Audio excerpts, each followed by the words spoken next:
새 학기를 시작하면서 힘내자 해도 소용없어요. 두려움은 다 내버리고 담대함으로 새 학기를 시작하자 말뿐입니다. 인간은 다 새로운 시간을 시작하면 그 시간 가운데 어떤 일이 벌어질지 알 수 없기 때문에 절대 두려움에서 어떤 긴장에서 염려에서 절대 벗어날 수 없습니다. 물론 이제 심리적인 조작을 하면 되겠죠. 정신승리 같은 거. 근데 곧 현실을 직면하게 되거든요. 두렵습니다. 아마 여러분만 아니라 간사님들도 새 학기를 시작하면서 마음에 긴장이 생길 거예요. 새롭게 또 막 새 학기에 분주하게 여러분과 함께 달려갈 길을 생각하면 간사님들도 쉽지 않을 겁니다. 사실 여러분들이 걱정하고 근심하는 것처럼 새 학기에 무슨 일이 생길지 누구도 예측이 불가능합니다. 개강 수련회 왔으니까 좋은 일만 생길 것이다, 그런 생각은 일찍 버리는 게 좋습니다. 안 좋은 일도 생길 수 있습니다. 그렇게 학업이 예전보다 더 잘 되지 않을 수도 있습니다. 그리고 또 예측하지 못했던 어떤 그 어려움을 만날 수 있습니다. 다 열려있는 세상 시스템 아닙니까? 상처도 받을 수 있고요, 관계 속에 어려움을 겪을 수도 있고요, 경제적인 어려움을 겪을 수도 있고, 온갖 좋고 나쁜 일이 다 열려 있습니다. 그 앞에서 담대한 거는 사실상 불가능합니다. 우리가 승리할 것이다, 한 학기 내내 신실할 것이다, 이전에 없었던 특별한 주님을 향한 사랑으로 영적인 삶을 살 것이다, 여러분은 자신이 있을지 모르겠지만 전 사실 자신 없습니다. 저는 아마 새 학기도 허부적거릴 것 같아요. 건강은 지난 학기 너무 안 좋았기 때문에 이번 학기 지난 학기보다는 좀 나아질 것 같다는 예상을 합니다. 여러 가지 일이 발생할 거예요. 잘 모르겠어요. 어떤 일이 발생할지 예측할 수도 없고, 하나님께 만사형통을 강요하는 것도 제 마음에 동의가 안 됩니다. 그냥 뻘짓이라는 거 알고 있으니까 온갖 일이 통제할 수 없게끔 다 생길 겁니다. 근데 저는 믿어요. 그런 제 삶이 하나님과 맞닿아 있다는 것을. 제가 믿는 분명한 게 하나 있어요. 하나님께서 내 인생에 당신만이 쓰실 수 있는 구원의 이야기를 써가시고, 여러 가지 내가 좌절하고 넘어지고 흔들리고 쓰러지고 뻘짓하고 오히려 주님의 구원의 이야기를 써가시는 그 주님의 그 구원의 역사에 오히려 방해물이 되고, 방황하고 침체하고 실패하고 무너지고, 그럴 가능성이 저에게 분명히 있다고 저는 알고 있습니다. 그럼에도 불구하고 그런 삶과 맞닿아 계신 살아계신 하나님께서 그럼에도 불구하고 그 무한하신 사랑과 능력으로 그것에 대응해 가시면서, 사랑으로 그런 내 삶을 끌어안아 가시면서 결국 내 삶 속에 당신의 영광스러운 이야기를 써 가실 것을 믿습니다. 그건 제가 분명하게 알아요. 그리고 그 이야기의 끝은 천국일 것입니다. 뭔지 잘 모르겠어요. 천국이 정말 성가대에 있고 옷만 한 단벌옷 입고 영원히 사는 건지, 정말 노래만 부르는 건 잘 모르겠습니다. 뜨끈뜨끈하고 그런지 모르겠습니다. 상관없어요. 난 천국이 어떤 모양인지 별로 궁금하지도 않아요. 다만 주님께서 내 인생 속에 써가시는 구원의 이야기의 완성이라는 건 알아요. 그래서 제 삶을 신뢰하지 않습니다. 새 학기에 내가 나이스하게 어떤 그 가장 효율적인 영적인 승리의 길을 달려갈 것이다, 전 절대 저를 그렇게 신뢰하지 않습니다. 흔들리고 무너지고 낙심하고 실패하고 감당할 수 없는 고난이 있을지도 모르겠고, 아주 여러 번 저는 제가 감당할 수 없는 어떤 고통스러운 상처 앞에서 흔들리기도 할 거고, 제가 섬기는 학생들, 간사님들 섬기다가 또 가슴 속에 허망한 생각들이 일어나서 성령의 지배를 받지 못하고 엉뚱한 짓도 할 거라고 저는 예상을 하고 있습니다. 그러나 또 하나 제가 붙잡고 있는 명확한 진리가 있는데, 그런 내 삶 가운데 하나님께서 맞닿아 계셔서 그런 내 삶을 재료 삼아 영광스러운 구원의 이야기를 써가시는 그분을 굳게 믿기 때문에, 이런 나의 그 연약한 가능성, 이런 나의 그 미숙한 나의 삶의 실존을 마주하면서도 새 학기를 시작하면서 주님이 써가실 이야기가 기대가 됩니다. 이번 학기는 어떤 부분을 만져주시려고 하지? 이번 학기는 어떤 하나님이 내게 보여주시는 당신의 그동안 내가 몰랐던 숨겨진 그 하나님의 성품을 나에게 보여주시려고 하지? 이번 학기는 어떤 부분 내 안에 깊은 그 어둠을 하나님께서 끄집어내셔서 고통스럽게 직면하게 하셔서 그걸 넘어가게 하시려고 하시지? 어떤 부분 연단하셔서 그렇게 연약하고 유약하지만 그 부분이 연단돼서 또 주님을 한 걸음 더 건강하게 따르게 하시려고 하시지? 그거는 궁금하고 기대가 된단 말입니다. 그래서 사랑하는 형제 여러분, 담대하게 해주시옵소서. 기도할 거 없어요. 담대하게 안 됩니다. 두려움을 버리게 해주시옵소서. 하나도 안 버려져요. 오히려 두려움 막 기도하면 두려움 더 생겨. 막 귀로 들려가지고 두려워하나? 막 이러면서 이제 자기 사이클이, 자기 암시가 생겨서 두려워하지 않게 해주시옵소서. 두려움, 두려워하지 않게 해주시옵소서. 두려움, 실패하지 않게. 어떻게 실패를 안 해? 그래서 주님이 우리 인생 속에 연약한 내 삶에도 불구하고 우리 삶과 하나님이 함께 엮여져서 어떤 얘기를 써가실지 그분을 기대하면서 새 학기를 시작했으면 좋겠습니다. 우리가 이제 그저께 같이 우리 삶에 하나님께서 예수 안에서 하나님 나라가 도래해서 우리 삶에 하나님의 잔치가 시작됩니다. 이렇게 제가 말씀을 나눴는데, 오늘은 우리에게 주신 사명이라는 게 있잖아요. 우리가 세상을 섬기고 이웃을 섬기고 우리 옆에 있는 코존이들을 섬기고 과에 있는 친구들을 섬기고 캠퍼스를 섬기는데, 과연 우리 같은 사람들이 캠퍼스에서 우리 친구들, 코존이들을 잘 섬길 수 있을까? 이런 부분에 대해서 여러분과 함께 말씀을 좀 나누고 싶습니다. 사도행전 9장 1절부터 한번 읽겠습니다. 사도행전 9장 1절부터 19절까지 좀 길은데 저와 함께 교독하겠습니다. 사울이 주의 제자들에 대하여 여전히 위협과 살기가 등등하여 대제사장에게 가서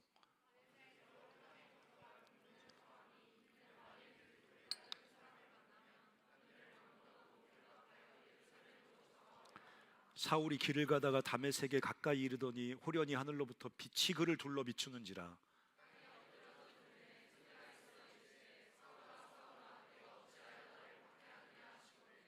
대답하되 주여 누구시니까? 이르되 나는 내가 박해하는 예수라.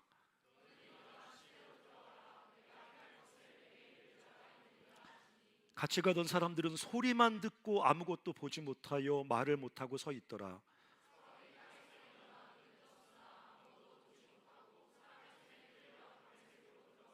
사흘 동안 보지 못하고 먹지도 마시지도 아니하니라.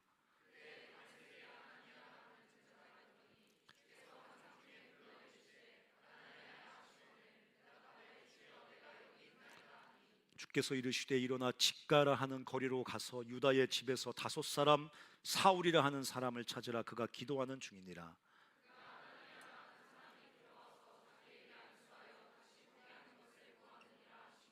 아나니아가 대답하되 주여 이 사람에 대하여 내가 여러 사람에게 듣사온즉 그가 예루살렘에서 주의 성도에게 적지 않은 해를 끼쳤다 하더니,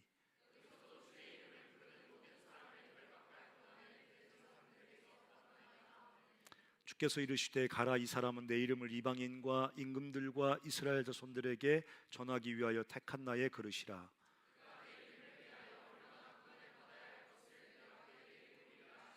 아나니아가 떠나 그 집에 들어가서 그에게 안수하여 이르되 형제 사울아, 주 곧 내가 오는 길에서 나타나셨던 예수께서 나를 보내어 너로 다시 보게 하시고 성령으로 충만하게 하신다 하니,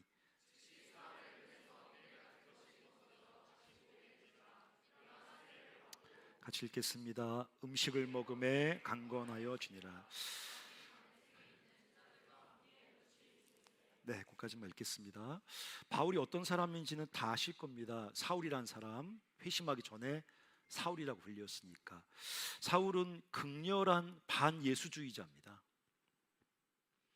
지금도 부활하신 예수님을 만났던 이 장면도 다메섹이라는 저 예루살렘 저 이스라엘 북쪽에 있는 지역에 주님의 교회를 핍박하고 예수 믿는 잔당들, 예수가 죽었는데도 불구하고 예수를 십자가에 잡아 죽였음에도 불구하고 보란듯이 이 사람이 하나님의 아들이 아니라 그냥 비천한 종교 사기꾼에 불과하다고, 그냥 정치범에 불과하다고, 유대교 율법을 어긴 그냥 종교범에 불과하다고 보란듯이 십자가에서 잔혹하게 짓이겨 죽였는데, 그렇게 되면 예수의 잔당들이 다 금방 흩어질 거라고 생각을 했거든요. 근데 자꾸 예수의 잔당들이 모이는 거예요. 그리스도인이라는 이름으로 자꾸 모이는 거예요. 그래서 이 바울이라는 사람이 참을 수가 없어서, 이 사람이 하나님을 향한 충성스러운 사람이었으니까 그 예수의 잔당들을 다 잡아 족치고 예수의 교회에 그 완전히 씨를 말려야겠다고 생각하고 지금 살기가 등등해서 다메섹으로 교회를 핍박하러 가는 중이었습니다. 근데 그런 사울이 갑자기 오늘 이 사건을 경험함을 통해서 예수가 그리스도라고 고백하는 거예요. 이건 개종했다는 말보다 훨씬 더 중요한 의미가 있는 겁니다. 바울은 유대인이에요. 유대인은 그리스도라는 말이 뭐를 의미하는지 알아요. 우리는 그냥 그리스도면 예수의 어떤 성쯤 되는지 알지만, 이 바울 같은 유대인들은 아주 긴 시간 동안 그리스도를 기다려왔단 말이에요. 그리스도가 하나님과 우리 막힌 담을 허물어 주시고, 그리스도가 하나님을 대리하는 왕이 돼서 이 악한 불의한 로마의 통치에서 우리를 건져 주시고, 그리스도가 하나님을 대신해서 이 혼란스러운 시대 속에서 우리가 어디로 가야 될지에 대해서 명확하게 알려줄 거라고 간절히 그리스도를 기다리고 있었거든요. 근데 사울이 예수가 그리스도라는 거예요. 삶이 아주 근본적으로 바뀌어버린 거예요. 아주 충격적인 변화를 경험하고 있는 거예요. 그래서 우리가 이것을 성경에서 이런 변화를 뭐라고 말하냐면 회심이라고 합니다. 회심, 컨버전이라고 합니다. 예수와 인격적으로 맞닥뜨려서 삶이 송두리째 밑바닥부터 변화가 되는 겁니다. 바울이 지금 회심을 경험하고 거듭남을 경험하고 전혀 새로운 사람이 되어서 지금 예수 그리스도의 복음을 증거하는 사람으로 새로운 시작을 한단 말이죠. 우리가 새 학기를 시작하면서 우리가 복음을 전하는 사람들 아닙니까? 우리가 순원들을 섬기고 순원들에게 말씀을 가르치고, 영접하지 않은 우리 코전이들을 포기하지 않고 그들에게 예수의 사랑을 말하고 예수 그리스도를 말하는 사람들이란 말이죠. 정말 우리 시대에도 이런 사도 바울 같은 회심이 가능한 겁니까? 정말 우리 시대에도 예수 그리스도를 맞닥뜨리면 사울처럼 사람이 근본적으로 바뀔 수 있는 겁니까? 내가 볼 때 우리 시대 기독교는 이 회심에 대한 소망을 잃어버렸습니다. 그냥 조금 나은 삶을 사는 게 그 예수를 믿는 목적이 되어버렸습니다. 변화는 불가능해. 저 교회 바깥에 있는 사람들, 예수를 전혀 모르는 사람들, 예수를 조롱하는 사람들, 하나님이 살아계시다는 것에 대해서 콧방귀를 뀌는 사람들, 그냥 무신론적 그 세계관을 가지고 자기가 자기 인생의 왕좌에 앉아서 자기 마음대로 멋대로 보란듯이 쾌락을 위해 살아가는 사람들, 그런 사람들이 정말 예수를 맞닥뜨리고 주께로 들어와 사울같이 회심을 경험할 수 있겠습니까? 우리가 오늘 이 질문을 좀 해보자는 거예요. 그냥 우리가 자칫하면 우리끼리 그냥 좋은 분위기 속에서 좋은 신앙의 공동체 이루어서 찬양하고 막 기도하고 막 가슴에 감동을 경험하고 조금 더 나은 삶을 살자, 조금 더 영적인 삶을 살자, 조금 더 기독교 세계관을 가지고 올바른 삶을 살자, 그것도 굉장히 훌륭하거든요. 정말 주님을 신실하게 쫓는 그리스도인이 되겠다, 막 그리스도의 제자가 되겠다, 이것도 훌륭해요. 칭찬해주고 싶어요. 근데 주님이 우리를 모아놓으신 목적은 뭐죠? 우리가 코저널스라고 외치는 이유는 뭐죠? 우리가 CCC란 선교단체로 주께 부름받아 여기 함께 모여있는 가장 중요한 이유는 뭐죠? 저 그리스도를 모르고 죽어가는 수많은 사람들에게 예수 그리스도를 만나게 도와줘서 그들로 생명의 길, 참된 삶의 길, 참된 영생의 길로 들어올 수 있도록, 그거를 위해 우리가 부름받은 거 아닙니까? 그렇죠? 그래서 구원에는, 예수를 믿고 우리가 경험하는 구원에는 본질적으로 사명이 내재되어 있는 거예요. 그게 사도 바울이 이 자기 서신서에 끊임없이 반복해서 말하는 거예요. 우린 구원받았습니다. 은혜로 구원받았습니다. 그 안에 이미 하나님 주신 사명이 내재되어 있어요. 내가 받은 그 구원의 은총을, 그 구원이 필요한 사람들에게 드러내야 될 그 사명이 내재되어 있습니다.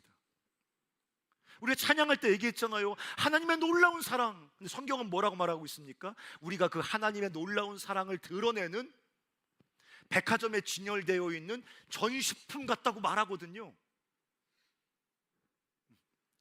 그 잃어버린 영혼들이 주께로 돌아와 예수 그리스도를 믿고 참된 생명의 삶을 살게 해야 하는 사명이 우리가 구원받고 주의 자녀로 부름받는 그 순간에 동시에 우리 삶에 내재하고 있다는 것입니다.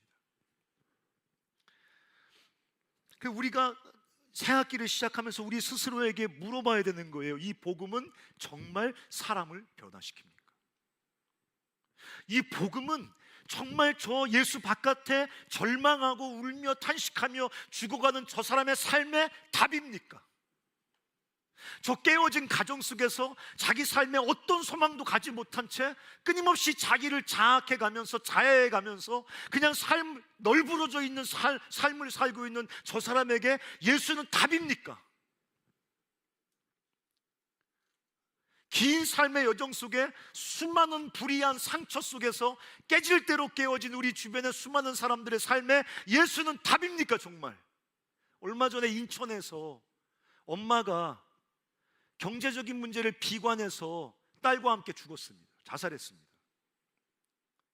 엄마도 유서를 쓰고 그 어린 딸이 무슨 판단력이 있겠습니까? 독립된 개체라는 자유의식이 없습니다. 그 딸에게 유서를 쓰게 시켰습니다. 아빠에게 편지 써라. 우리 떠나가면 아빠 외로워서 어떻게 살아. 그 딸이 편지 썼습니다. 아빠 힘들어하지 마. 우리 좋은 데 갔으니까 힘들어. 편지 썼습니다. 아빠가 와서 그거 보고 아빠도 자살했습니다. 요즘 TV에서 심심치 않게 경제적인 문제 때문에 가족과 함께 자살하는 사람들의 이야기가 나옵니다. 여러분, 얼마나 절망적이면 자살을 하겠습니까?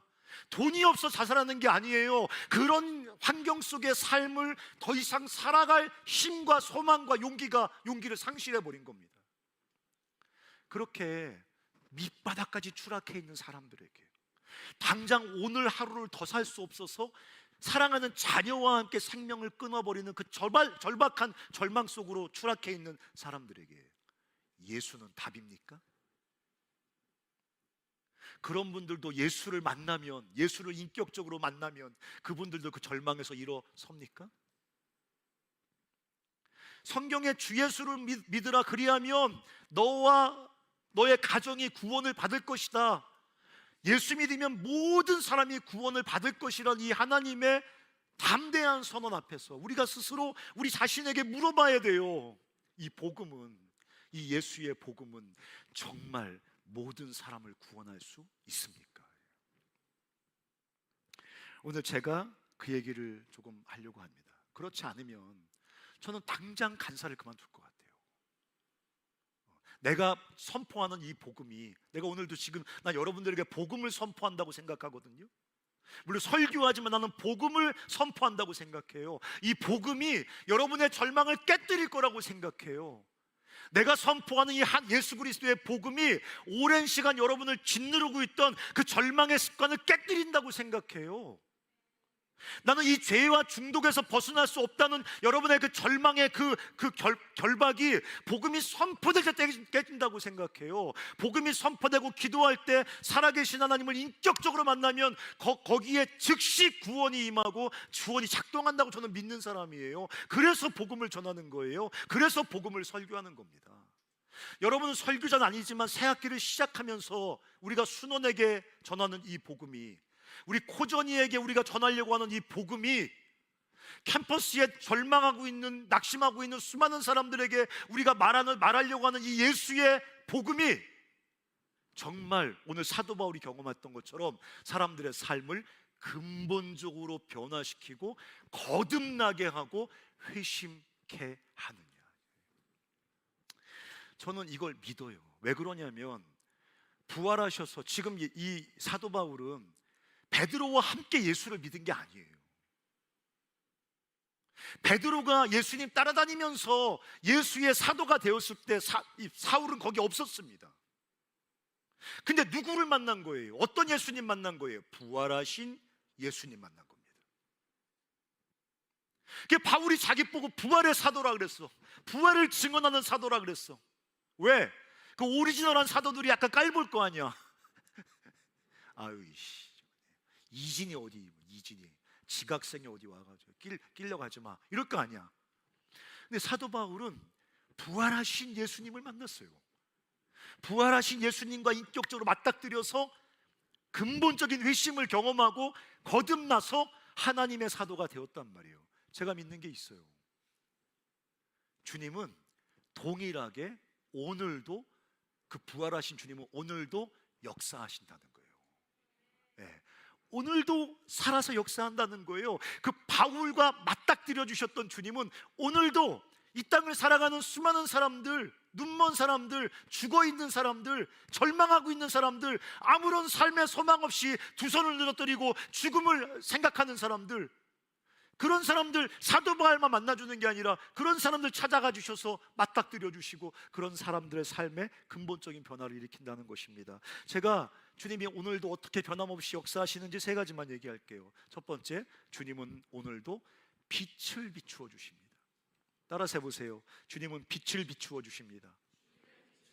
3절에 이렇게 써 있습니다. 사울이 길을 가다가 다메섹 가까이 이르러니 호련히 하늘로부터 빛이 그를 둘러 비추는지라 써 있어요.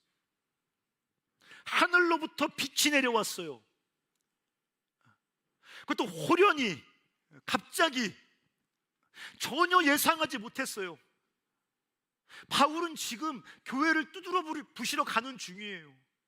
여전히 어둠 속에서 허우적거리는 거예요. 주님께서 뭐라고 말씀하셨냐면, 너 캄캄한 밤중에 보이지 않으니까 가시채를 발로 차는 것 같대요. 이게 뭐냐면 말이나 소가 가시덩어리가 있는데 그게 뭔지 모르고 발로 차는 거예요. 어떻게 되겠습니까? 가시에 찔려서 발이 찢어지고 피가 흐르겠죠. 바울 보고 말하는 거예요. 너 캄캄한 어둠 속을 막 이리저리 헤매면서 가시채를 네가 발로 차는 것 같다는 거예요. 스스로 자기 생명을 깨뜨리고 마치 자해하는 사람인 것처럼 있는 힘을 다해서 하나님에게서 멀어지는 거예요. 한번 생각해 봐요. 바울이 최선을 다해 사는 사람이거든요. 지금도 막 쉬지 않고 말 달려서 다메섹에 교회 두드러 부시러 가는 중이거든요. 이게 생명의 길이라고 생각하고 가는 중이거든요. 이 길로 가면 내 삶이 참된 삶을 살 수 있다고 생각하고 달려가는 길이거든요. 근데 그 길이 어떤 길이에요? 주님에게서 점점 더 있는 힘을 다해 멀어지면서 죽음을 향해 추락하는 길이란 말이에요. 그런 거예요. 바울이 지금 정신 놓고 가고 있는 거 아니에요. 똑바로 정신을 차리고 치열하게 생각하고 고민해서 내린 결론이에요, 이게. 근데 그 길이 하나님에게서 있는 힘을 당해서 멀어지는 죽음의 길이란 말이에요. 그래서 막 교회를 막 핍박하러 막 그 어둠 속에서 마치 발작하듯이 달려가고 있는 바울에게 갑자기 하늘로부터 빛이 비추어져요. 그리고 빛이 비추어지니까 눈이 열리면서 전혀 새로운 것이 보이기 시작합니다. 바울이 며칠 고민하다가 예수는 그리스도라고, 몇 달 고민하다가 예수는 그리스도라고 말한 거 아니야. 빛이 비추어지니까, 눈이 열리니까 즉시로 발견하게 되는 거야. 즉시로 깨닫게 되는 거야. 마치 캄캄한 밤중에 여기 뭐가 있는지 모르다가 불이 켜지면 물이네? 라고 말하는 것처럼 빛이 비추어지니까, 어둠이 깨지니까, 눈을 덮고 있는 그 눈 가리개가 벗겨져 버리니까 예수가 그리스도군요 하면서 그 복음을 증거하는 삶을 사도 바울이 즉시 살기 시작한다는 것입니다. 요한복음 1장 9절 한번 읽어보겠습니다. 요한복음 1장 9절 한번 읽어볼까요? 자, 시작. 다시 한번 읽어볼까요? 시작. 네, 참 빛이 있어요. 빛이 있어요. 참된 빛이 있어요. 그게 세상에 와서 각 사람에게 비춰요. 그럼 바울같이 예수 그리스도를 향한 증오로 눈멀어 있던 사람도 빛이 비추니까 예수가 그리스도인 게 보여요. 교회를 두드려 부시는 게 자기 삶의 참된 삶이라고 생각하고 어둠 속에 발작처럼 살던 사도 바울에게도 하늘로부터 참빛이 비추어지니까 예수 그리스도를 따르는 그 길이 참된 생명의 길인 것이 깨달아져요. 근데 그때만 그러시는 것이 아니라 오늘도 예수께서 오늘도 참 빛이 있는데 그 빛이 세상 각 사람에게 비추인다라고 성경은 지금 말하고 있는 것입니다.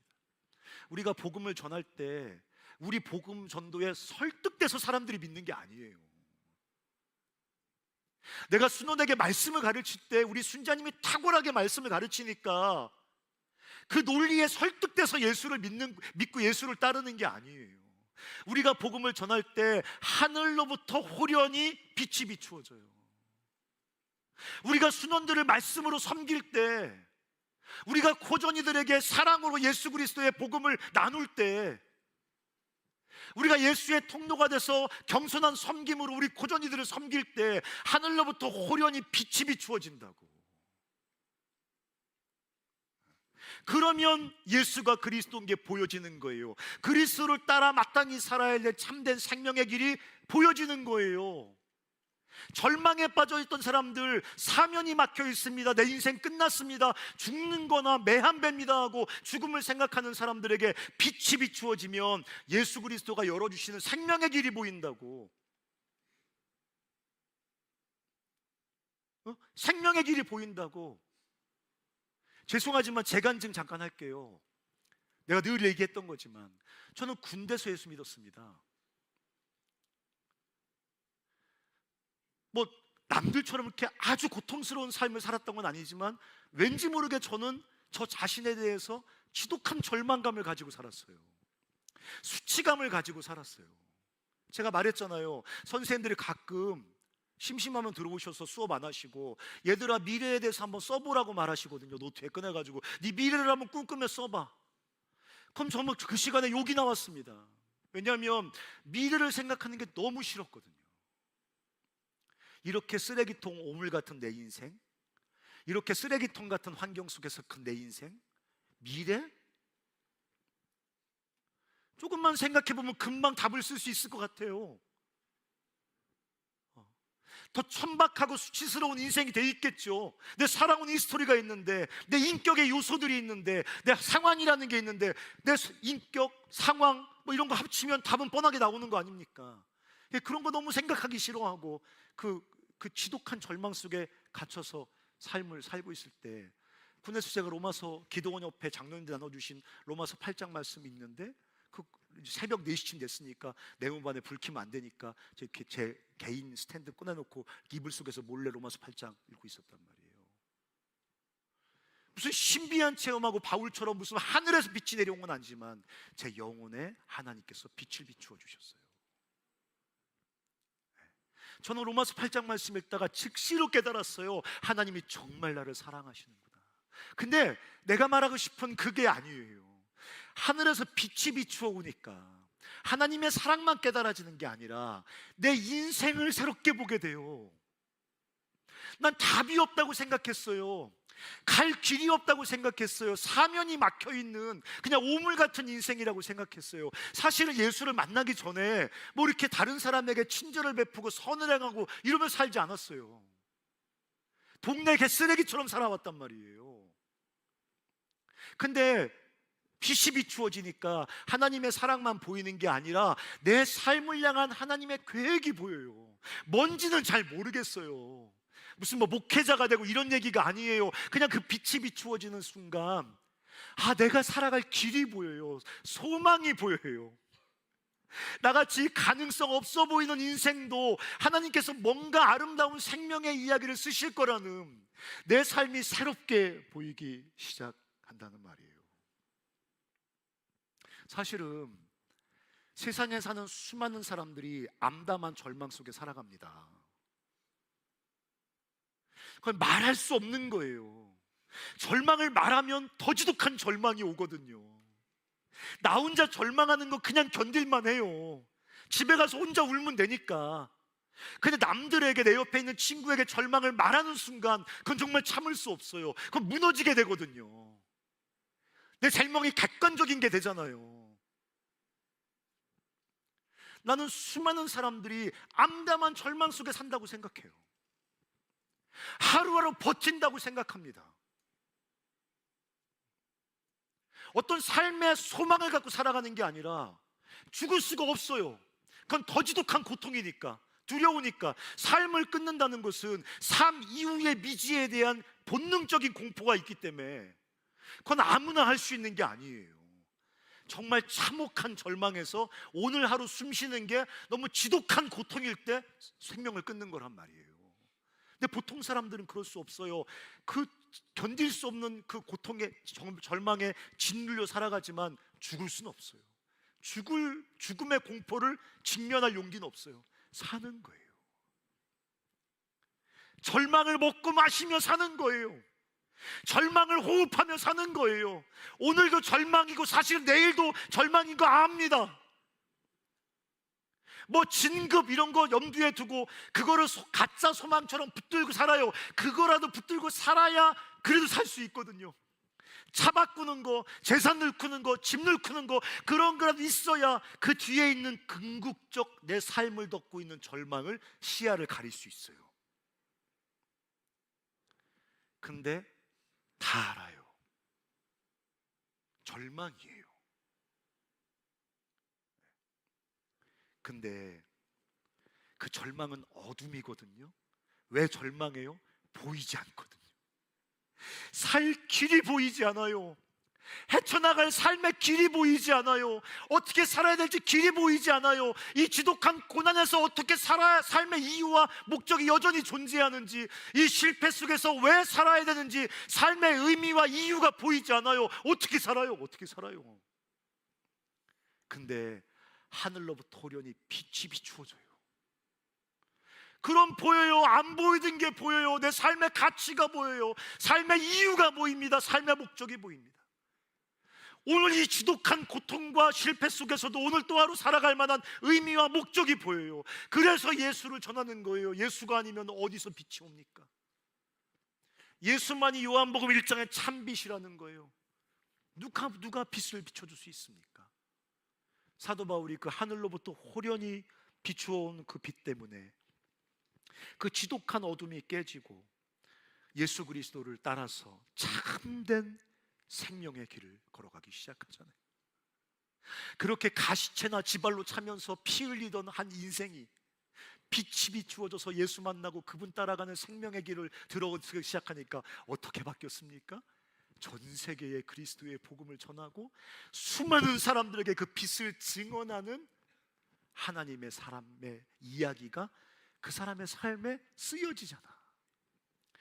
나는 옛날에 제가 청소년 집회할 때 제가 한번 얘기했던 것 같은데, 어떤 아이가 나한테 와서 죄책감, 맨날 죄책감 짓눌려. 그래서 내가 너무, 설교 끝나고 너무 힘든 거예요.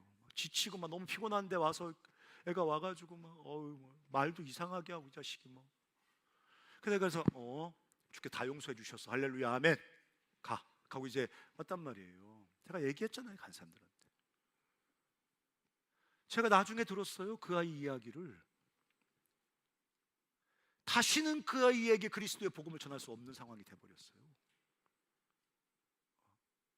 그러니까 캄캄한 어둠 속에서 어떻게 살아야 될지 몰라서 헉헉하고 탄식하고 우는 사람들이 너무 많아. 너무.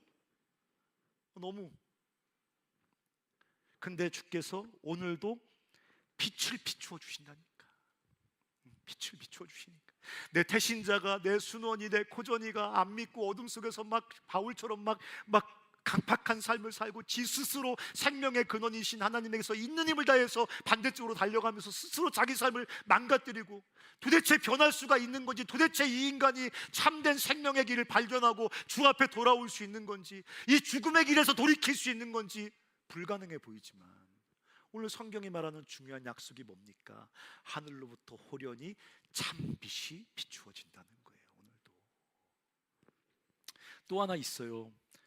17절에 이렇게 써 있습니다. 오늘 본문 17절에 주 곧 내가 오는 길에서 나타나셨던 예수 이렇게 써 있어요. 예수님이 나타나 주셨어요. 부활하신 주님이 나타나 주셨어요. 누구에게? 바울에게. 저는 이 장면을 읽으면서 제가 혼자 이렇게 제 책상을 딱, 졸업반들이랑 세미나 했는데 책상을 딱 치는 경우가 있으면 그게 너의 열정이래요. 제가 언제 책상을 딱 치는가 봤더니 두 가지 경우에 칩니다. 첫 번째, 내가 진짜 좋아하는 음악이 나왔을 때, 리쌍의 발레리노 이런 거 이런 거 나오면 막 이러면서, 제가 뮤지션 피가 흐르거든요. 예. 도깨비의 그 주제가, 그 펀치가 부른 왜 그거, 펀치랑 그 외에 부른 노래 있잖아요. 뭐 이런 거 들으면 딱 친단 말이에요. 또 하나, 어떤 특별한 말씀이 내 영혼에 확 와닿을 때, 그때 제가 책상을 막 치고 이렇게 했는데, 제가 이 말씀 보면서 책상을 쳤어요. 예수께서 자기를 나타내 보여주셨어요. 누구에게? 사울에게. 언제? 예수와 예수 교회를 핍박하러 가는 그 로정에. 저는 주님이 채플 때 나타내 보여주셔야 된다고 생각해요. 본 적 있습니까? 아니 왜 이런 데는 안 나타나 보여주시고, 교회 두드러 부시겠다고, 예수 믿는 잔단들 박멸하겠다고 막 씩씩거리면서 말 타고 다메섹을 향해 가고 있는 사도 바울의 로정에 하나님께서 당신을 나타내 보여주셨습니다. 전 그래서 제 태신자를 위해 기도할 때 그렇게 기도합니다. 주님, 나타내 보여주세요. 나타내 보여주세요. 부활하신 주님, 성령을 통해서 내 태신자에게 나타나 보여주세요. 아니, 사도 바울이 주님을 향한 적의로 가득 찬, 그 주님을 향한 증오로 가득 찬 마음으로 다메섹을 향해서 광기에서 앞에서 가고 있는 그 사람의 삶을 뚫고, 그 무지와 하나님을 향한, 예수님을 향한 증오를 깨뜨리고 나타나셔서 당신을 나타내 보여주셨다며, 주님 사랑하는 내 순원에게, 내 태신자에게, 내 코전이에게, 내가 기도하는, 내가 중보하는 이 영혼에게 당신을 나타내 보여주세요. 바울의 무지와 적의를 뚫고 예수님께서 당신을 나타내 보여주신 것입니다. 그래서 갈라디아서 1장 16절에 이렇게 바울이 말하거든요. 한번 같이 읽어볼까요? 자, 시작.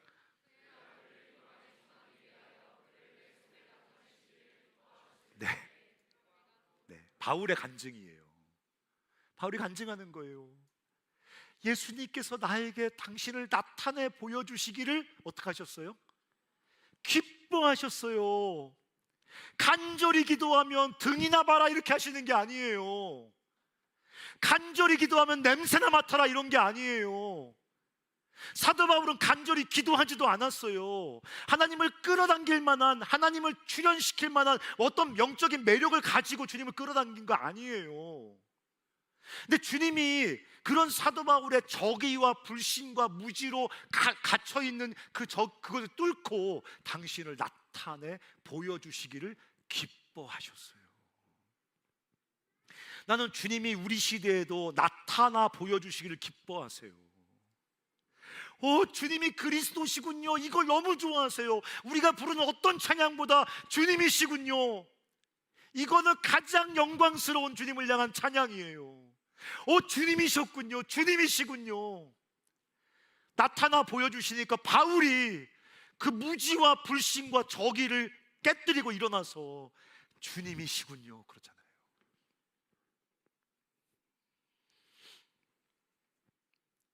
이렇게 사도 바울의 마음속에 자신의 삶을 나타내 보여주셨다면 우리 시대에 믿지 않는 우리 이웃들에게 당신을 나타내 보여주실 것을 믿어야 하지 않을까요? 나는 바울과 똑같은 식으로 나타나 보여주지 않으셔도 돼요. 저는 그런 거 바라지 않아요. 사랑하는 내 순원들, 내 코전이들의 마음 속에, 그 생각 속에 그 이해 속에 어떤 모양이든 상관없어요. 나타나 보여주시옵소서. 그러니까 이걸 주님께서 이렇게 나에게 말씀해 주시니까 용기가 생기잖아요. 내가 말 잘해서 복음을 나이스하게 설득해서 예수 믿는 거 아니라고요. 내가 놀라운 능력으로 막 사람들에게 표적을 보여줘서 예수 믿는 거 아니에요.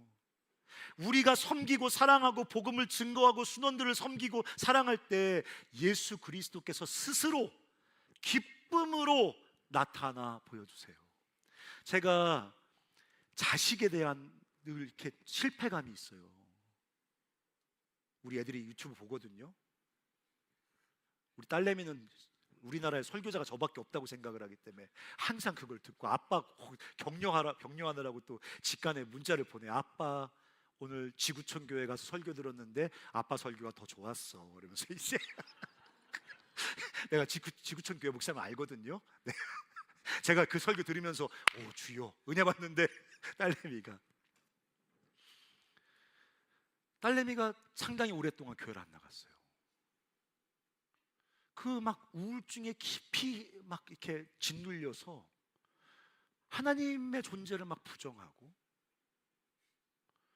막 어릴 때부터 갖고 있었던 옛날엔 참 좋았으니까 그 좋았던 기억까지도 막 끄집어내서 막 부정해버려요. 하나하나 다 꺼내서 다 부정해버리는 거예요. 다 나쁜 기억 다 이렇게 하고.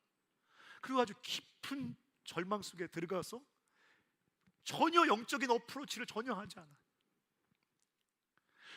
제가 속으로 생각했어요. 주님, 제 내버려두면 더 이상 안 살 것 같으니까 데리고 살겠습니다. 제가 주님, 제가 예수 제 죽을 때까지 안 믿을 것 같은데 제가 어쨌든 집에서 데리고 있으면서 일주일에 한 번씩이라도 뭐 이렇게 지나가면서라도 이렇게 뭐라 그러면 막 뭐 소리 지르고 그러니까 지나가면서 뭐 이렇게 주님 이렇게 지나간다거나 뭐 이렇게 예수 뭐 이렇게 하면 지나간다거나 뭐 이렇게 초인종 누르면 예수 이렇게 나오게 뭐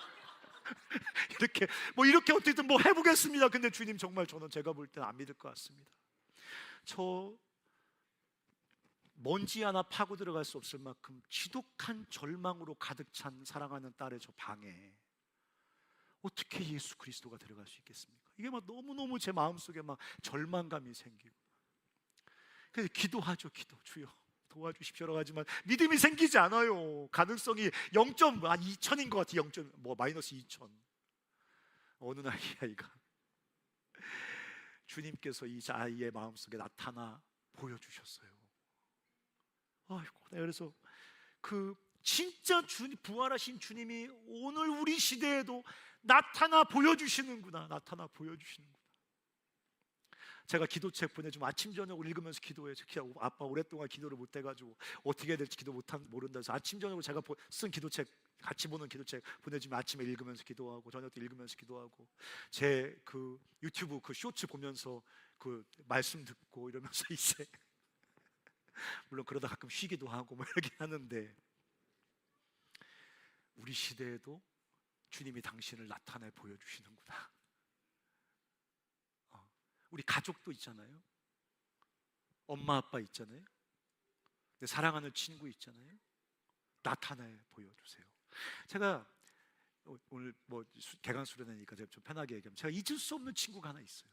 제가 옛날에 교회에서 섬기던 청년들가 있었는데 그 자매들이 그 여직공들의 회사가 있었거든요. 제가 여자 방적 공장의 회사 전도사였었어요. 가면 분위기 너무 좋습니다. 한 30명 자매들만 다 앉아 있어요. 자매들은 내가 뭐라고 그러면 아멘. 끝나면 목사님, 전도사님 설교 오늘 너무 좋았어요. 너무 멋있어요. 짱이야. 뭐 이러면 거기만 교회 갔다 오면 살 맛이 나요.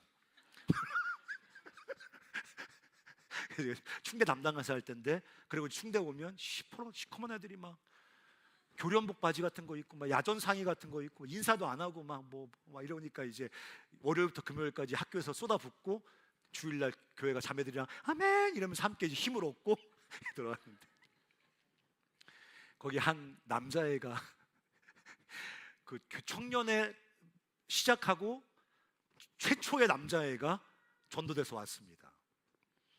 우리 교회 그 부회장이가 그 자매를 너무 좋아해 쫓아온 거예요. 자매가 떨쳐버리려고, 같은 회사 다니는 직공인데 오빠 예수 안 믿으면 뭐 안 돼! 그러니까 얘가 이제 믿지 못 가겠고 하고 따라온 거예요. 근데 이제 술을 얼마나 처먹는지,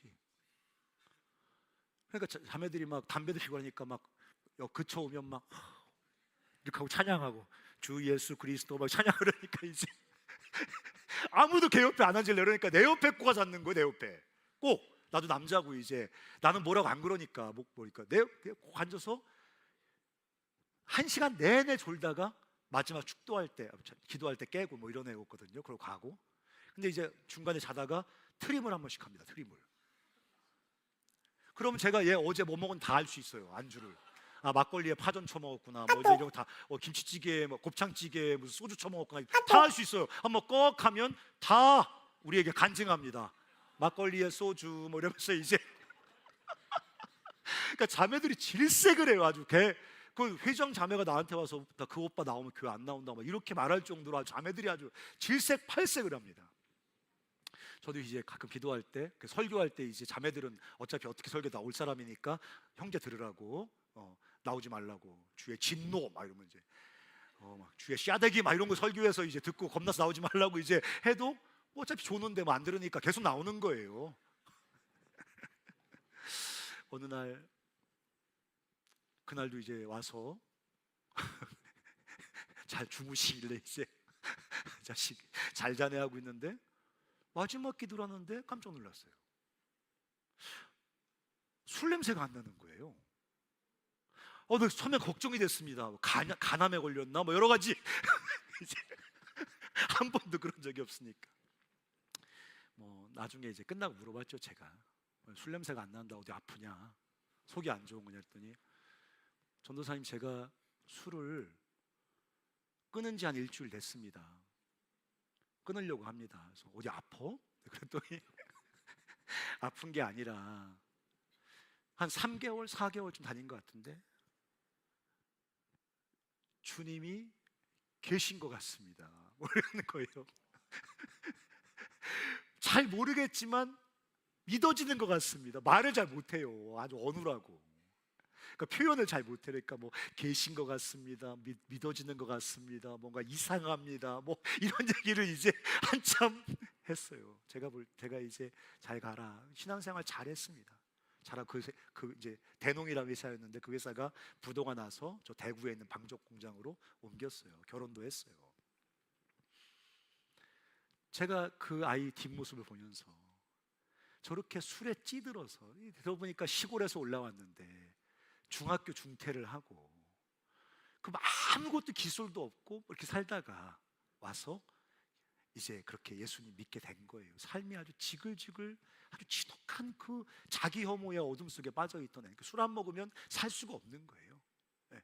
그렇게 술이 짠이 돼야 그냥 하루하루 버틸 수 있는 애였는데 그렇게 시커먼 절망의 구덩이 속에 갇혀 사는 아이의 마음 속에서도 예수님께서 당신을 나타나 보여주셔.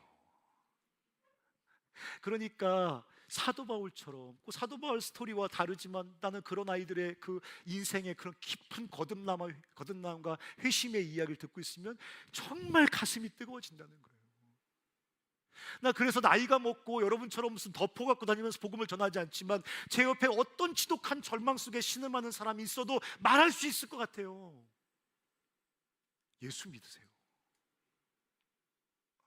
길이 없습니다. 당장 내일을 살 수 있는 힘도 없습니다. 그냥 끝나야 될 거야. 이렇게 말하는 사람에게도 말할 수 있을 것 같아요. 예수 믿으세요. 암 말기라 죽음을 앞둔 사람에게도 얘기할 수 있을 것 같아요. 예수 믿으세요. 예수를 믿으면 그분이 당신의 삶 속에 전혀 새로운 생명의 이야기를 열어주시고 그 염두에 두시는 죽음까지 넘어서는 영원한 생명의 이야기를 사랑하는 당신께 당신의 이야기 속에 써가시니까요. 제가 우리 집 그 아파트에 있는 정육점에서 고기 살 때 그 아저씨가 욕을 달고 사거든요. 더워도 욕하고 추워도 욕하고 제가 놀렸어요. 지난번에 춥다고 욕하시더니 이렇게 날씨가 더우면 뭐 감사하다 그래야지 추우면 춥다고 욕하고 더우면 덥다고 욕하고 아저씨 삼겹살 줘요 빨리. 이 아저씨가 이제 내가 손님이니까 삼겹살 이렇게 준단 말이에요. 제가 꼭 얘기해요. 아저씨, 예수 믿으세요. 예수가 무슨 밥 먹여줍니까? 밥 먹여줍니다. 예수 믿으면 욕 안 하게 돼요, 아저씨. 예수 믿으면 살아갈 힘이 생겨요. 예수 믿으면 소망이 생겨요. 예수 믿으면 고난을 견딜 수 있어요. 아저씨, 예수 믿어요. 여기 있어요. 삼겹살 이제 한 7년 단골인데 아직도 뭐 깜깜무소식이지만 저는 빛을 비추어 주시고 나타나 보여주실 거라고 믿어요. 마지막, 주님은 오늘도 성령을 부어주십니다. 거기 몇 절입니까? 거기 17절에 보면 한번 읽어볼까요? 17절 찾아서 읽어보실까요? 17절 9장 17절 한번 읽어보겠습니다. 시작.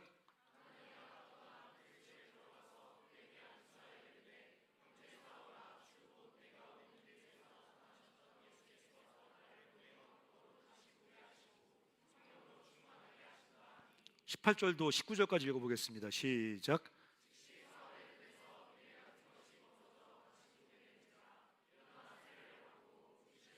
네, 거기까지만요.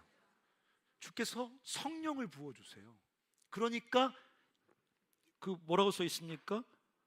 다시 보게 되고 세례받고 음식을 먹고 강건해집니다. 저 이게 마음에 확 꽂혔어요. 성령을 부어주시니까 일어나서 강건해져요. 즉시로 생각나요. 비틀거리는 수많은 사람들, 살고 있다고 말하지만, 열심히 산다고 말하지만 비틀거리는 사람들. 제가 찾아갖고 왔는데 아모스서라는데 이렇게 써 있습니다. 아마 띄워주실 수도 있어요. 양식이 없어 주림이 아니요, 물이 없어 가람이 아니요, 여호와의 말씀을 듣지 못한 기갈이 올 것이라.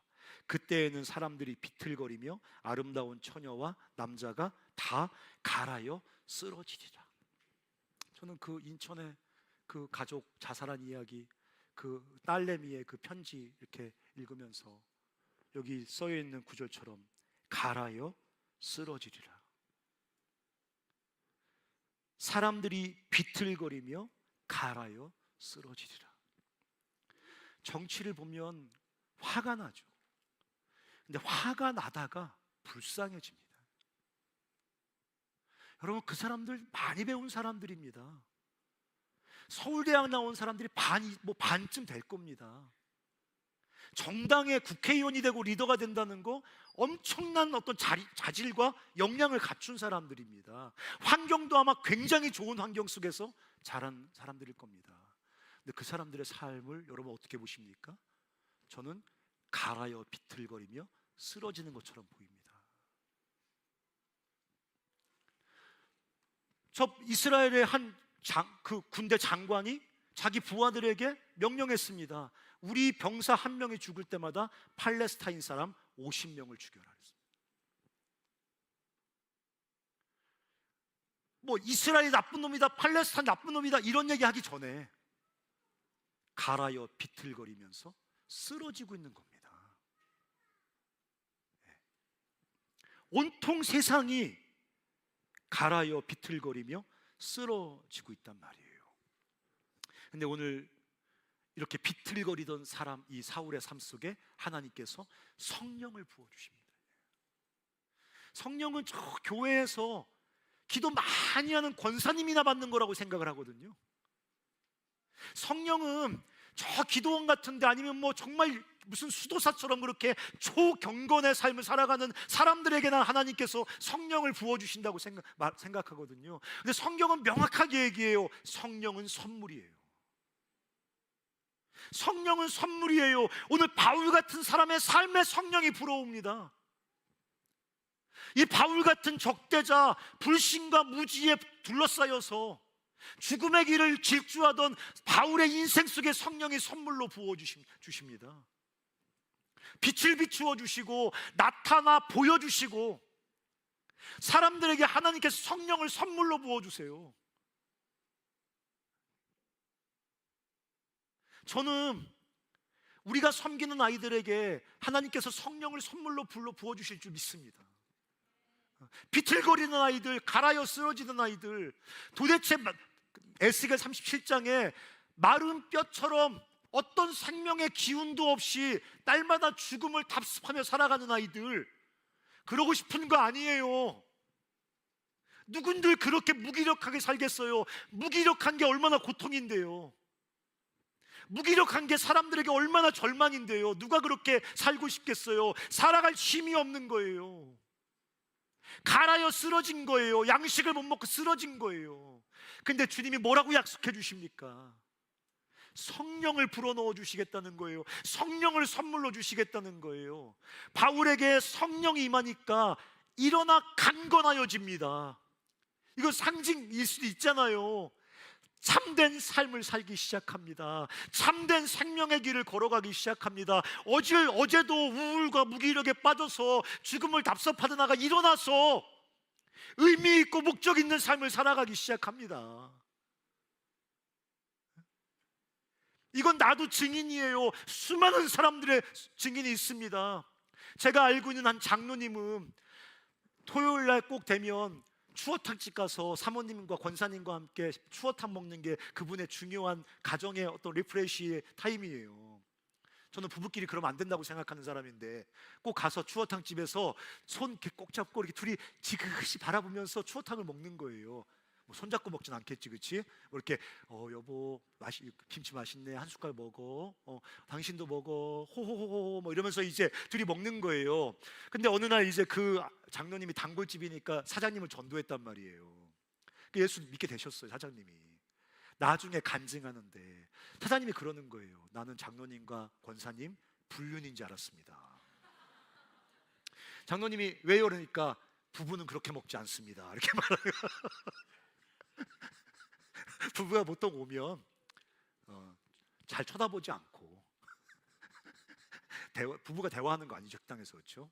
식당에 이제 추어탕에 집중하면서 그렇게 먹고 나가야 이제 나가면 저분 부부구나 이렇게 생각하는데, 와서 그 머리가 그 남자가 대한항공 기장이에요. 와가 둘이 앉아가지고 둘을 이렇게 애정어린 눈으로 서로 바라보면서 꿀 뚝뚝 떨어지면서 밥 먹는 거 보면서 저건 틀림없이 불륜이라고 생각을 했다는 거예요. 근데 그분이 우리 제가 섬기던 우리 홍가사님 어디 가셨어? 화평교회 장로님이셨는데 그 장로님 간증을 하시는 거예요. 그 교회 담임 목사님 전도해서 예수 믿은 사람이거든요.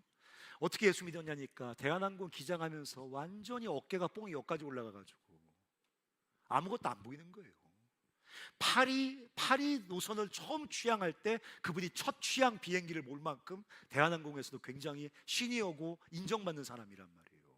그러니까 기고만장하고 맨날 술 처먹고 막 이러면서 예수 안 믿었으니까. 그래서 사모님이 아주 지글지글 마음에 상처가 쌓이고 골이 생겨가지고 안 되겠다, 이혼을 해야겠다고 생각을 한 거예요. 근데 이 아저씨는 또 정신이 퍼뜩 나서 이혼을 못 하겠는 거예요.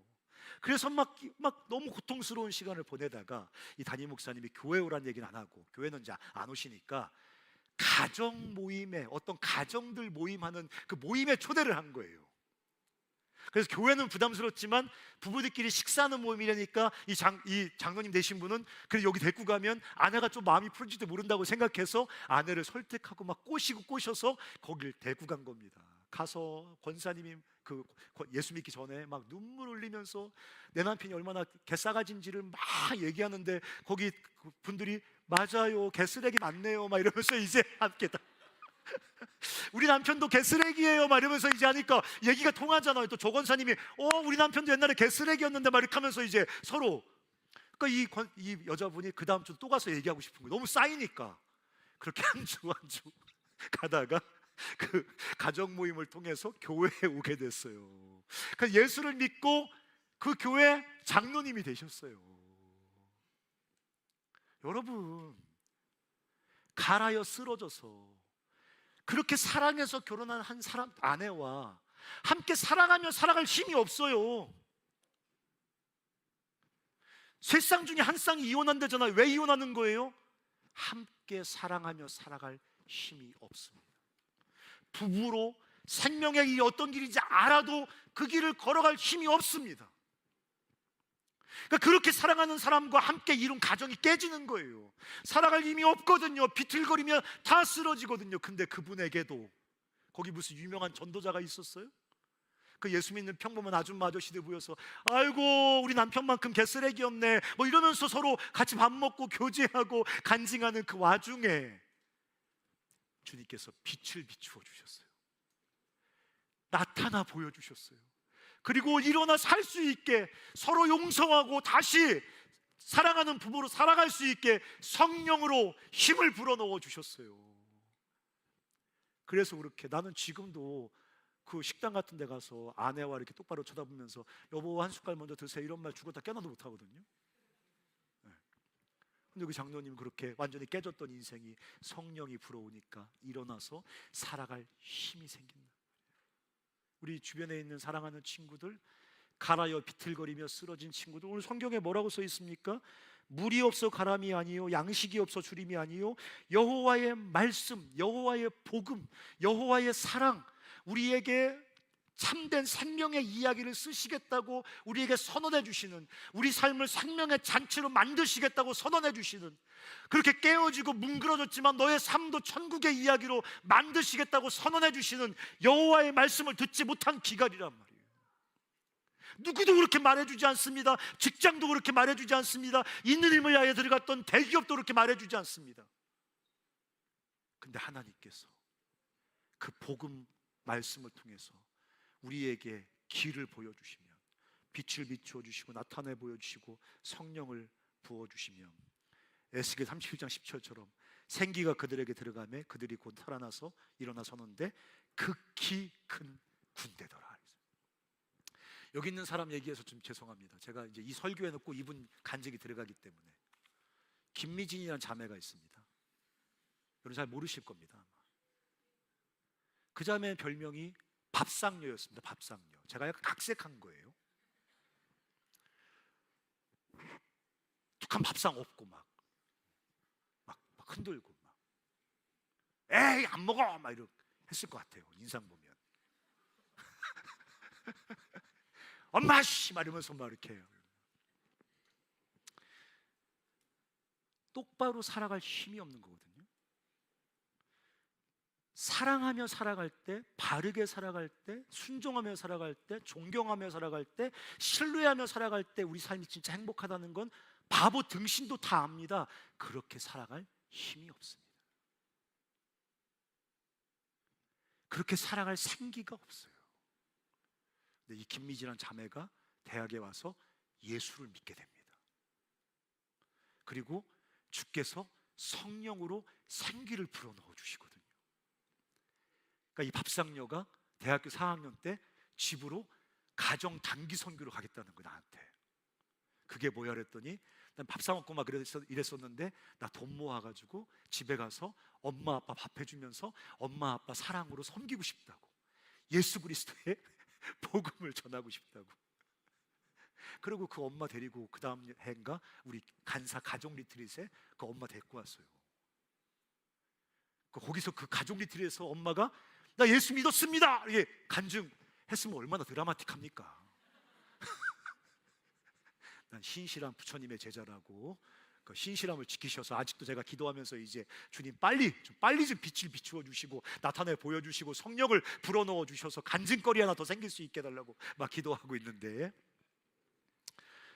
우리가 새학기 때 그런 소망과 믿음과 기대를 가지고 부활하신 주님이 어디 가 계신 거 아니란 말이죠. 부활하셔서 오늘도 역사하시는 주님이 내 사랑하는 가족에게, 고전이에게, 친구에게, 내 순원에게 빛을 비추어 주시고 나타나 보여주시고 성령을 불어넣어 주셔서 주님 주시는 생명으로 일어나 살아나게 해달라는 기대와 기도 제목 갖고 우리가 또 한 학기 섬겼으면 좋겠어요. 오늘 사울이란 위대한 사도 바울이란 사람이 일어나 하나님의 사람으로 거듭나는 과정 속에 하나님이 쓰셨던 사람이 아나니아입니다. 여러분 재밌지 않습니까? 하나님은 직접 일하는 게 가장 효율적입니다. 근데 주님은 아나니아랑 같이 일하려니까 아나니아가 자꾸 튕겨. 아니 바울 그 새끼 나쁜 새끼예요. 그 눈뜨기야 눈 감고 있는 게 더 세상에 유익합니다. 뭐 이러면서 막 뭐 핑계 대고 막 안 가려고 막 얼마나 불편하겠어요. 아나니아 입장에서 볼 때는. 아니 가서 세례를 베풀고 주의 이름으로 기도하라는 건데 그걸 하고 싶겠어요? 진절머리가 나죠. 그 사람 때문에 죽임당한 내 동료들이 있는데 그거 하고 싶겠습니까? 근데 바울은 아나니아를 설득해요. 주님이 하실 수 있는데 네가 가서 손을 얹으라는 거예요. 주님이 직접 하시면 되죠. 아나니아의 손에 무슨 능력이 있습니까? 아나니아의 손에 무슨 전기가 흐릅니까? 아니에요. 근데 아나니아 손을 꼭 얹으라는 거예요. 네가 말하래요. 예수 그리스도께서 너를 구원하신다고 말하래요. 예수가 성령을 주신다고 말하래요. 아나니아가 손 얹고 말하니까 눈이 열리고 성령이 임합니다. 왜 그러실까요? 저는 여러 가지 생각해 봤는데 아나니아에게 알게 해주고 싶은 것 같아요. 네가 얼마나 존귀한 존재인지. 주님이 혼자 하셔도 돼요. 근데 아나니아가 손을 얹으니까 눈이 열려요. 아나니아가 손을 얹으니까 성령이 불어와요. 어떤 기분이 들었겠어요? 아나니아가 내가 얼마나 존귀한 하나님의 종인지 하나님의 통로인지 온몸으로 경험했을 거예요. 온몸으로. 그거 알려주고 싶은 거예요.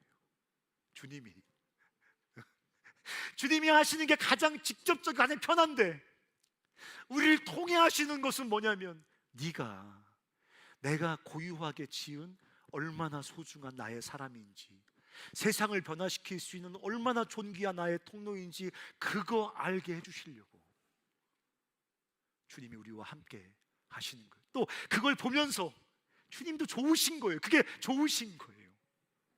그 새학기 때 우리가 뭐 빛을 비출 능력도 없고 예수님 나타나 보여줄 능력도 없고 성령을 끌어 무슨 뭐 할 능력은 전혀 우리에게 있지 않지만 주님의 통로되어 그 비틀거리며 쓰러져가는 수많은 사람들, 생명과 생기를 잃어버리고 그저 그냥 날마다 절망을 먹고 마시며 살아가는 우리 주변의 수많은 사람들에게 예수 그리스도의 생명의 통로가 되는 그런 새학기가 됐으면 좋겠고, 우리가 섬길 때 미숙하지만 막 말씀 가르쳐 틀려 틀려요. 순원이 문자 보내.